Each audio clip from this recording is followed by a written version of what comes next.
There we go. Now we're back. And we've got two people here again. Eric is back for Do That But Better.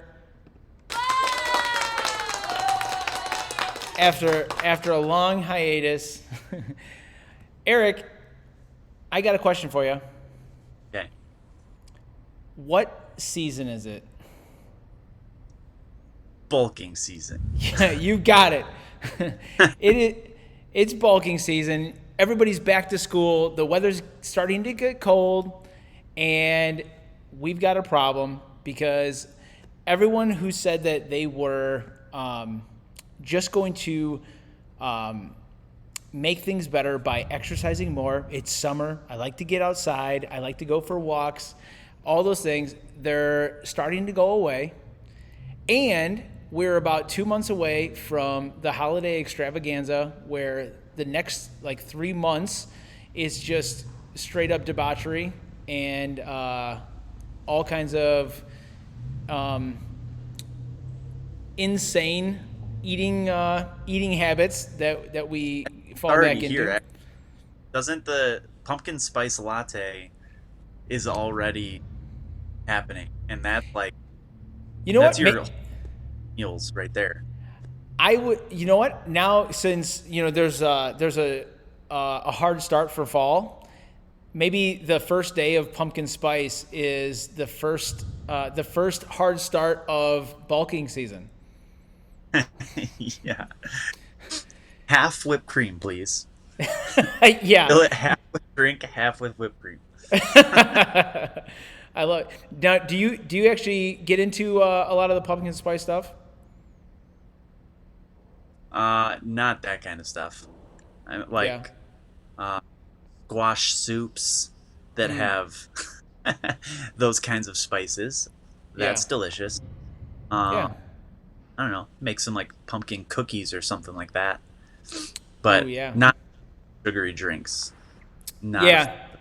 I definitely used to be in it. Well, I think that any sugary drink, especially when I was on the ambulance, like working for the private ambulance, I mean, it was just drive around and buy coffee at different places, and it was like, yeah, give me the French vanilla, like whatever, and it was like, just give me sugar, more or less. yeah.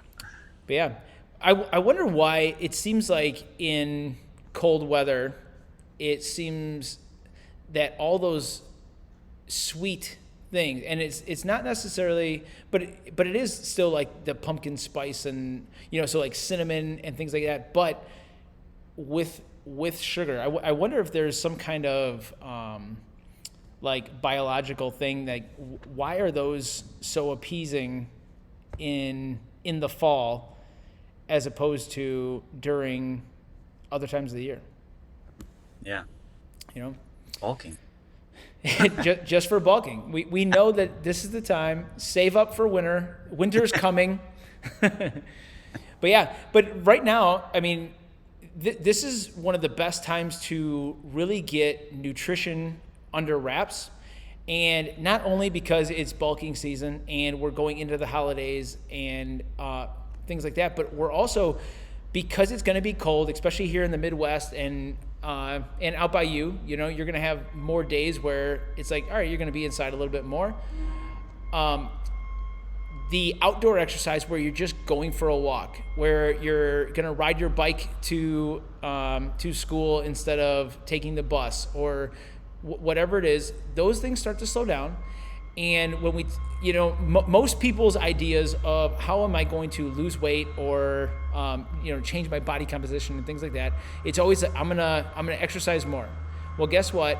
You're probably going to exercise less. There's less light. It's harder to get up in the morning when it's freezing cold outside. You're just like, oh, give me those covers. I'm gonna sleep a Dark. little bit longer. What's Yeah. that? And it's dark forever. Yeah, it's dark all year, or not all year, all day. But yeah, so it really gets hard. So if you think that you're just going to exercise more, you're not. And for all intents and purposes, that's not necessarily the thing that we want to be thinking about for long-term health. It's like put in good nutrition and exercise enough that you're fueled by your nutrition. Yeah. So start it the other way. And even in the COVID world, it's like, hey, if I can keep my immune system running on all 8 cylinders by fueling with good food, I'm keeping my comorbidities down, right? So I probably have less body fat, more muscle mass. My blood pressure, my resting heart rate, all these things, even insulin levels, these are huge things that can really affect you in the COVID world. And so making sure that we're keeping our nutrition intact during this season and just all the time is going to be super important for health. Totally. Yeah, and I mean, I know you talked about it, I think last week, and we've talked about it before, but like game time, like you could think of the fall into winter, like those holiday months as your season. Like if you're trying to lose weight, if you're trying to be healthy, if you're trying to eat better, this is game time. Like this is the season that you've been training for. Like any habits of, eating more vegetables, of drinking more water, getting more sleep. This is when it all really matters. Because this is when like sicknesses are going around. There's tons of sugar and treats going around. You start having the holiday parties and whatnot. And like you said, you aren't working out as much. You aren't being outside. And so this is what you've trained for. Now it's time to put all of these things into practice to keep your body as strong as possible in this, the unhealthy months. Yeah. This is the test. And this is sort of like CrossFit in general. We're training for the unknown and unknowable. Now, granted, I got this fly coming around me. He's trying to stay inside because it's getting cold outside. But, so this is the test, unknown, unknowable, right? Now, we have a little bit of a heads up because we know that these things are coming. But we don't know in what fashion, in what rep scheme, and things like that. So now we can put all that to the test. And one of the biggest things that we can do is to be prepping our food. And people talk about this all the time. And they're always saying, I know what I need to do. I just need to prep my food. And it's like, well, what do you mean by that? Mm-hmm. And especially if you go onto Instagram and Facebook and every other platform, you're going to see people with unbelievably awesome setups where they have, hey, I'm eating 5 meals a day. I'm going to eat every 2 hours. And I've got 35 sets of Tupperware, and it's in this beautiful packaging, or I made these wonderful casseroles and like all this stuff. That is really freaking hard. Yeah. And I'll tell you, what's that? And a big pain in the butt. Oh yeah. And especially, so that's great if you have tons of time and you don't have anyone else to worry about. Yeah. And you've got a big cookbook full of recipes, and you know exactly what you're going to make, and you bought all the ingredients. Yeah. The amount of planning that has to go into that is super huge. And you probably, if you're not doing it already, you're probably not ready for it. And so it's like finding out, hey, what can I do so that I can have things ready? Most people are going to make good decisions when it comes to food if they have nutritious food readily available that tastes good. Right. If the good stuff is the easy stuff, you're always going to pick the good stuff. Yeah. Yeah, if you have that, I don't know, what is the most best thing that people like? Because you can always say chicken salad, but people are like, I'm so sick of chicken salad. I don't know, man. Burrito bowls, there you tacos, go. That's what I love.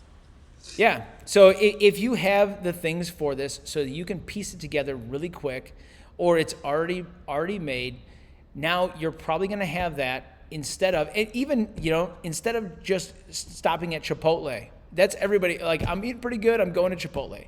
But although, yes, you're probably getting meat and veggies and things like that, you can do it better at home. You can make sure that the oils that you're using are better. You can get more vegetables. You can have better cuts of meat. All these things can happen if you make it yourself, and it can be really freaking good because you get to and for crap's sake, it's cheaper. Yeah. Yeah. Everyone thinks that eating healthy is expensive, and it's like, but I'm gonna go spend $10-12 on a meal that is significantly less probably than what I might be able to eat from home, even calorie wise. Yeah, totally. And if we don't have these things ready, we either go out to eat, or we're going to be grabbing packaged foods. And remember that one of the easiest things that we can do to keep calories down, and like I mentioned insulin levels and things like that, is eating whole unprocessed food. So this is food that is as close to its natural state as possible. So you should be able to walk out into a field and find it, pick it. If it had a mother, then we're looking at it and going, all right, this is something that I should be eating. Mm-hmm. So when it comes to prepping these meals, all right, we want to think about whole unprocessed things. So the first place I would start is going to your fruits and vegetables. And number one is going to be having fruit on hand. And this can end up, I think that a lot of people don't get enough. And so fruit is super easy, right? So getting a bag of apples. But actually, I was just noticing in the store the other day, like we bought a bag of apples and it had like maybe 6. Well, we have 6 people in our house. Yeah. So it's like, all right, this is not going to go over well, even if I want one a day. Or if I want one a day for 2 days in a row. It's like, oh crap, I might need a little bit more. So making it, actually, bananas are the same way. You think that a bunch of bananas is going to work? It's like, no. So making sure that you have enough. But so number one, look into what kind of fruits do I enjoy, and make sure that you're getting enough for the week, especially because they will last for the most part, unless you're getting like I don't know, cantaloupe, or I feel like where they're only ripe for 32 hours. Right. Yeah. Be right back. All right. So make sure that you're getting your fruit. All right. So find 3 to 4 types of fruit that you really enjoy, and make sure that you have at least 1 to 2 a day. All right. And then we're going to go into our veggies. And lots of times people are, they get a little bit crazy with vegetables, like, oh, I don't eat this vegetable, I don't eat that one. Number one, find which ones that you do like, all right? And if you're picking like 3 to 4 types of vegetables, number one, you're going to get a little bit of variety, but you also don't get as bored. So figuring out what kind of veggies you enjoy. Eric, what are your go-to vegetables? I could eat lettuce for days. Yeah. Like, in fact, actually, just when I was sick, Mm-hmm. food was disgusting to me. I lost my sense of smell and taste. And then when it started to come back, everything was metal. But I was eating leaves of lettuce and carrots, just raw. That was like all I could handle. Yeah. Dude, and so number one, lettuce, dude, you can eat so much of it and never gain a pound. And it helps build volume. So now you get to have lots of food. It's filling up your belly more, and you're getting your fiber. Yeah. everyone could use more of. Yeah, 100%. And so, yeah, finding something like that. I definitely eat lots of lettuce and different types. So it's okay to eat iceberg. That is probably one of the things that drives me crazy the most is people are like, oh, but, I only like iceberg, or you shouldn't eat iceberg because like romaine is better. And it's like, are you kidding me? Are you eating vegetables? Number one. And if you're not, then eat iceberg lettuce. If you're not eating vegetables, no discrimination is needed. It's absolutely insane. Yeah. Yeah. Pick a vegetable and you win. Dude, well, I've also heard people say that, oh, it's like having water. It's like, well, you should have more of that too. So go ahead and eat your iceberg lettuce. But yeah, so finding some vegetables. Now, one of the biggest problems with vegetables is going to be that you have to prepare it in some way. And even if it's, chopping some carrots or chopping the lettuce. So making sure that it's something that you enjoy, and then something that you can prepare. So chopping a bunch of lettuce, and you might not want to do it all at one time, because I feel like once it's chopped, it does wilt a little bit faster. But so having enough for a few days.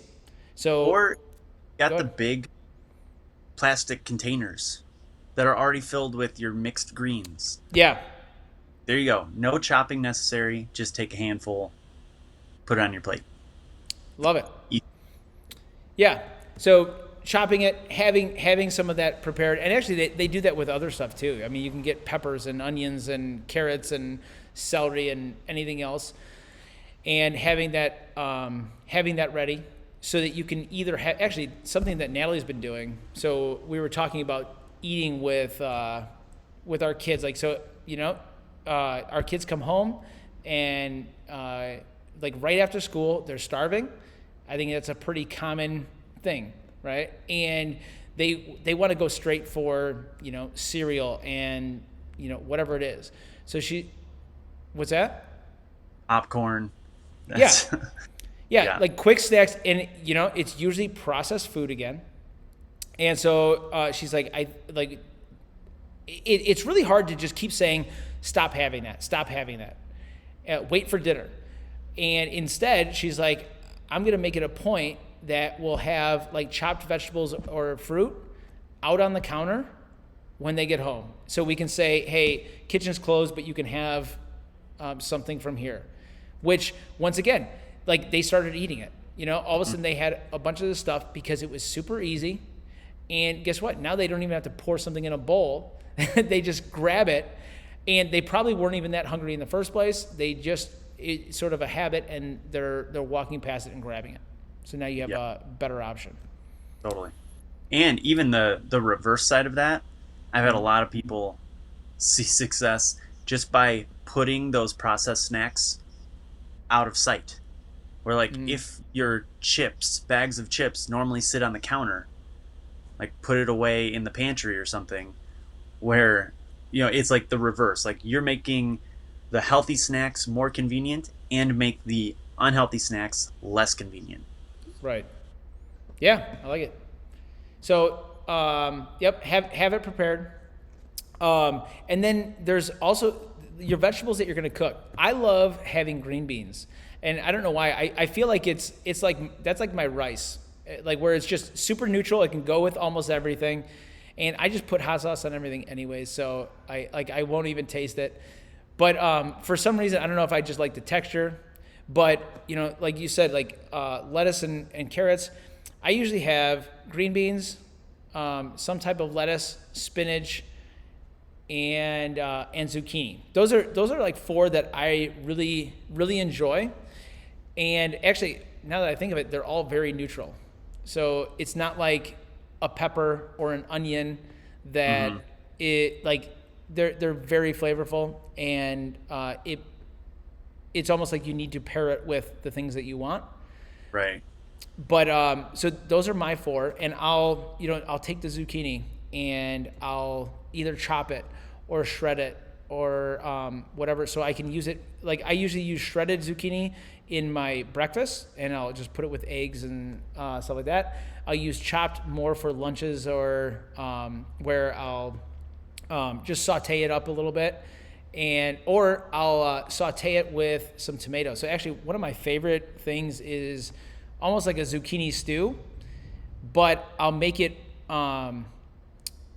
You can make it warm. You can make it cold. So, like onions, zucchinis, and then I'll put in diced tomatoes, and I'll put in like a little bit of garlic, some like Italian seasoning, and then I might even finish it off with some like Parmesan cheese, and it is so good at like even like in the summer you have it cold, and Yes. you know, I can throw meat into it. I'll even put it on top of the salad. So like put the lettuce and then put that on top, and it's really good. Or you can just eat it like it's a soup, you know, whether warm or cold. But having a few vegetables like that, and now I can just take these things. So I've got my lettuce, I've got my green beans, and I've got my zucchini, and you know, for a meal, take a handful or two and throw it in. I'm gonna add some meat, and this is another thing. So meat is going to be something that you need to prepare in advance. Otherwise, it's going to take too long. You're going to go grab something else.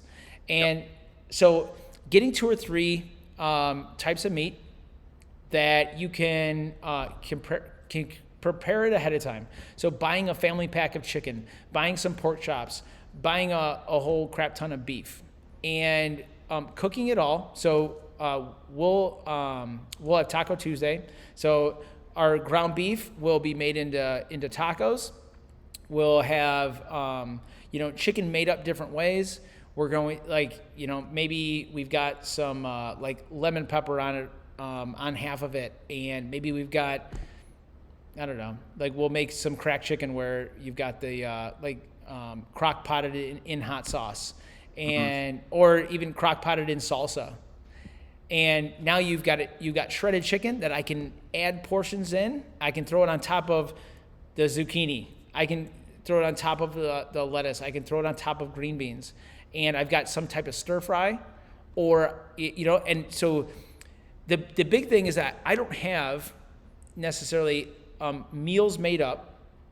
All I need to do is have pieces prepared, and I can start making a meal. Yeah, totally. Yeah, that's like the Instant Pot is great for that. Where like, we could put a family pack of chicken breasts in for whatever 30 minutes, and it's all like easily shreddable.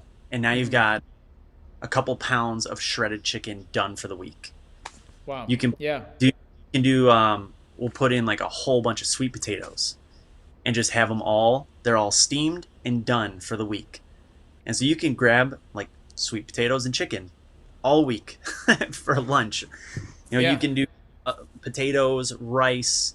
You could do all your veggies. Like you can put in a whole bunch of like broccoli or whatever you want. Have it all steamed and done.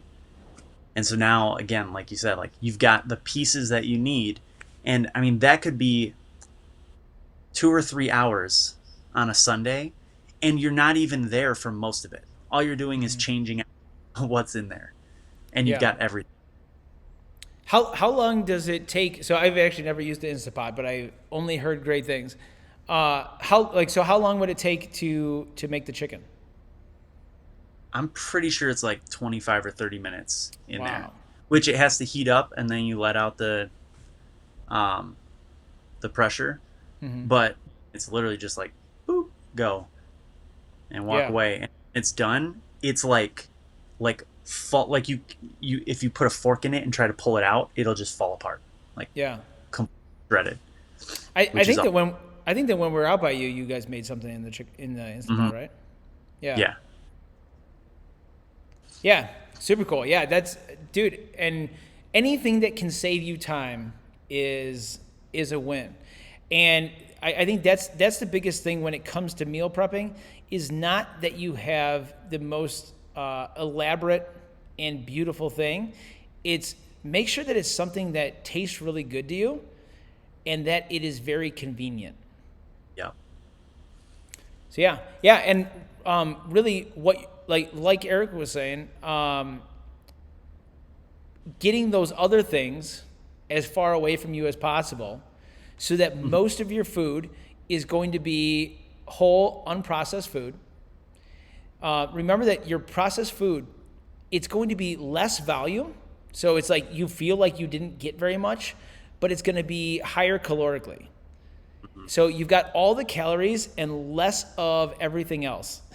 So you have less vitamins and minerals. You have, again, your belly doesn't feel as full. I mean, just think of like eating a granola bar, and it's like, I could eat 10,000 of these. Yeah. And it's like, all right, well, I just ate a week's worth of food, and but now try and eat. Actually, I was just doing some weighing and measuring, just playing around with Zone again, and and I think that like one block. So if you don't know what Zone is, it has your macros divided into blocks, and like, so if you are eating a 5-block meal, you'll get 5 blocks of carbohydrates, 5 blocks of fats, and 5 blocks of protein. Well, to have 1 block of oh, there go my lights. I need to go walk around. Saving the world here. So if you like 1 block of lettuce, I think was 6 cups. So if I was going to eat all my blocks of carbohydrates with lettuce, I would need to have whatever 6 times 5 is. 30? I can't do it that quick. I didn't have all my hands. So I would just need 30 cups of lettuce. Right? But on the other hand, if I wanted to get that same thing, eating a granola bar would probably be all of the blocks. Yeah. Or at least close to it. So, when you start thinking about that, you're like, oh my gosh, I can, number one, I can have a lot of food and eat really well, get lots of vitamins and minerals, and keep it calorically low, so I'm getting to my goals, and I don't take part in bulking season. And it's a win-win all the way around. Cool? Yeah. I mean, like you said, the biggest thing is, making that shift toward real foods and making it as convenient as possible. Like, the food prep does not have to be complicated. It doesn't have to be fancy. All those Instagram people, they probably do it for like 1 week and take tons of pictures, and then they use those pictures for the next 6 months. For sure. And like, nobody is doing, unless you are getting paid to do it, no one is doing that. Yeah. The people who know what they're doing are doing this. Like, find your staples and prep them, and then put them together when you need them. Like, make that stuff convenient, and you're good to go. For sure. And I'll tell you what, if you do have problems with vegetables, I've talked to so many people that are like, I don't like vegetables. It's like, find one. Just find one, and eat it until you're sick of it. And just so you start figuring out ways to add these in. It'll be super beneficial for you. And yeah, we just need to practice it. I feel like it's all habits. Yeah. Well, and with vegetables, a lot of it is preparation. Mm-hmm. So like, I mean, some veggies are great raw, but there are a lot of people who don't like any raw veggies. So then it's like, okay, do you steam it or saute it, and then adding an oil to help buffer. So like, whatever it is, coconut oil, sesame oil. I am all about sesame oil. And then add some like acid, so lime juice or some vinegar or whatever it is, and now you're creating a flavor profile around it versus like, I don't know, my mom just steamed broccoli, and so I hate vegetables. Yeah. Like, there are a lot more options. Um, Infographic that I can send people. So if that's you and you're like, I want to eat vegetables, but I hate them all, I can send you a infographic, and it just goes right down the line, just like that. Of pick your vegetable, pick your fat buffer, pick an acid or salt or something to go with it, and then your cooking method, Right. and you mix and match, and you're going to find something you like. Yeah. Yeah, and you know what? Your first try does not mean that that is the only way you can do it. Because Right. lots of I tried this. No, keep working. You know, because I'll tell you what, I really don't think that there is anybody, unless they just have like tons of time for whatever reason, that can eat really well without doing some type of food preparation. And that, especially like, well, eat really well consistently without doing some type of food preparation. So figuring this out is a life skill. And, you know, I think that it is not just a thing for super athletes or anything like that. We need to plan. You know, yeah, I think you were just saying that, hey, this is the way my mom made it. And lots of times we get victimized into this idea that, hey, these are the people I live with. They made this, and that's what I'm gonna eat. And it's like, yeah, take more control of that. And just actually, it's taking control of your life, you know, and making it the way that you want it. You know, otherwise you're going to get busy and you're going to stop and get crap food, or you're going to be buying crap food, and you're going to be taking part in bulking season. But yeah, but actually, what's that? Unplanned bulking season. Right. But yeah, so actually one of the things that we're going to be doing, so actually October 11th, we're going to be kicking it off. And so we're going to have more information to come later this week. But we're going to be doing an 800 gram challenge. So getting 800 grams of fruit and vegetables in. So this is basically nutrition number one. Not number one, 101. But so what we want to do is start planning that, and you know, to figure out how we're going to do that. Because if you try and do that all in at the end of the day, you're like, all right, I ate all these things. It's going to be difficult, but having just a little bit of a plan, making sure that you're shopping first. Like, all right, hey, what are my vegetables? What are my fruits? And then weighing those, starting to see what do these portion sizes look like if I'm getting these in. And actually, one of the cool things about the 800 grams is that when people there were studies that said that when you eat 600 grams of fruits and vegetables a day, I think it was heart disease was significantly reduced, like the chance of heart disease. And when you get 800 grams, all cause death are reduced. So that's a huge step just by eating fruits and vegetables. And if you're going to be eating about that much, 800 grams, this is going to take planning. Because again, it won't happen at the end of the night when you're like, all right, I got to get these in.